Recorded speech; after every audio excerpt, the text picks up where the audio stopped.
Hey, we, I believe, are live. Welcome to the channel of Jack Daniels of the, yeah, we live, Boxing Trainers channel. Look, man, today is an exciting day for me in the boxing aspect of things, right? I am really juiced up, and I'm hoping that I set this out correctly so I can possibly entertain or have as a guest um, a person very dear to me. I mean, very dear to me, right? And that would be none other than Bill Haney, right? I have requested that Bill Haney um, come on today and be a guest. Now, I don't know if it's going to work because StreamYard, which is the technology that I'm using to request guests on the show, right? I haven't really got all the bugs out of the system to be able to be appropriately accurate. You know what I mean? So let's just how you say cross your cross your fingers and hope that we'll hear from the infamous Bill Haney, father, trainer, manager, and business partner of Devin the Dream Haney. So until then, I told you guys that we was going to, you know what I mean, work with Golden Boy Promotions, right, this week, right, because on Saturday, Golden Boy Promotion is coming up with a master, and I'm gonna say it again, a master event, right, a boxing event.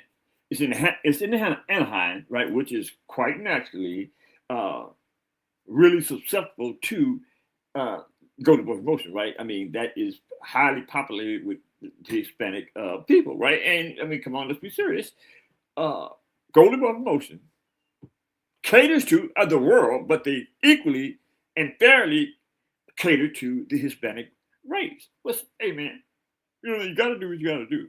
In order to stay on top, you have to do what you got to do. Hey, listen, before we get into the boxing scheme of things, I just want to share stuff if I possibly can. And I think that this is a kind of like not per se associated with boxing, but it is something that I believe that the world needs to hear.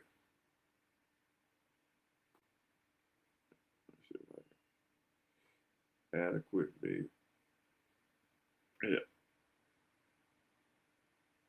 Okay. Right. Okay. Let me see. Okay. Listen.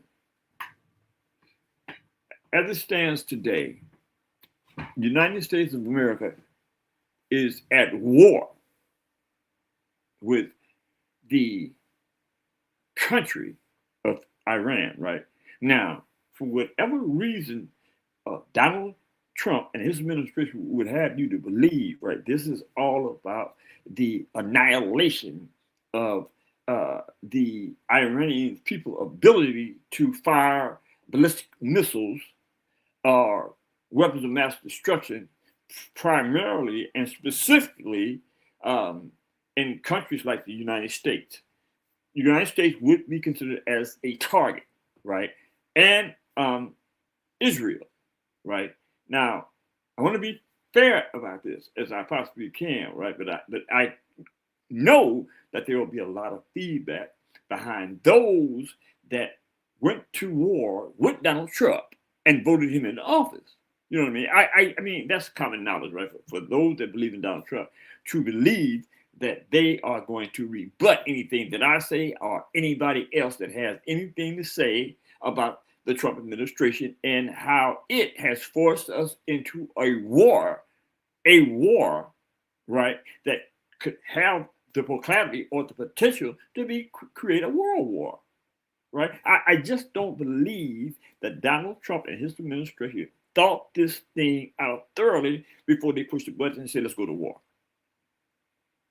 I mean, a lot. This is the first or the beginning stages of this so-called conflict, but what it is actually is a war. It's a full scale war. Now, contrary to the fact that there is allegedly no boots on the ground as far as the United States is concerned, right? The fact of the matter is there are boots on the ground, but we'll not know anything about this, right? There's no facts to support this claim, but how can you not engage the enemy without having a substantial amount of boots on the ground to do the intel? It's impossible. You just can't do it, right? So when you say there's no boots on the ground, that's not factual.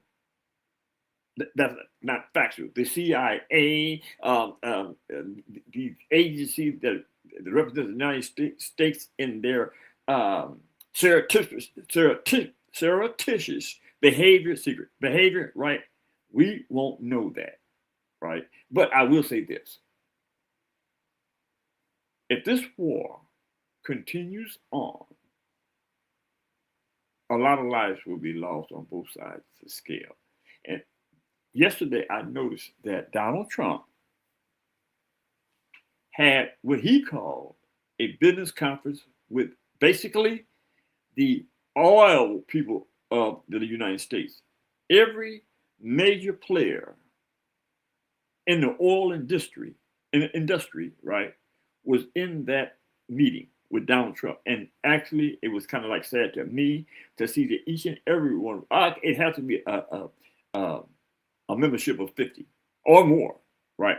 And all of the bodies that was in that meeting praised Donald Trump up and down, in and out, for what he was doing with the war, what he was doing with making America great again. I mean, they literally praised him about the war, about the strategy involved in the Venezuela topple of their president. I mean, what I'm trying to convey is this.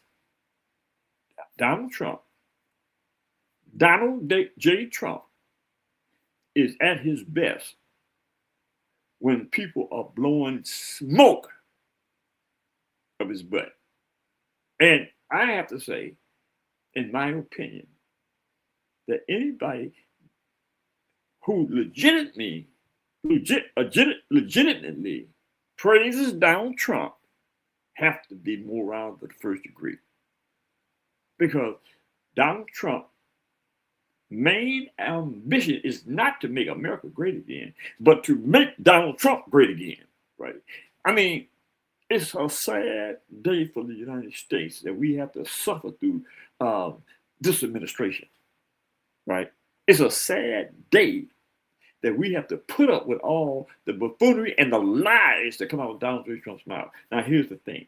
I took the liberty because I wanted to know, right, what type of situation are we in, or are we going to be in when the war comes to a fever pitch, right?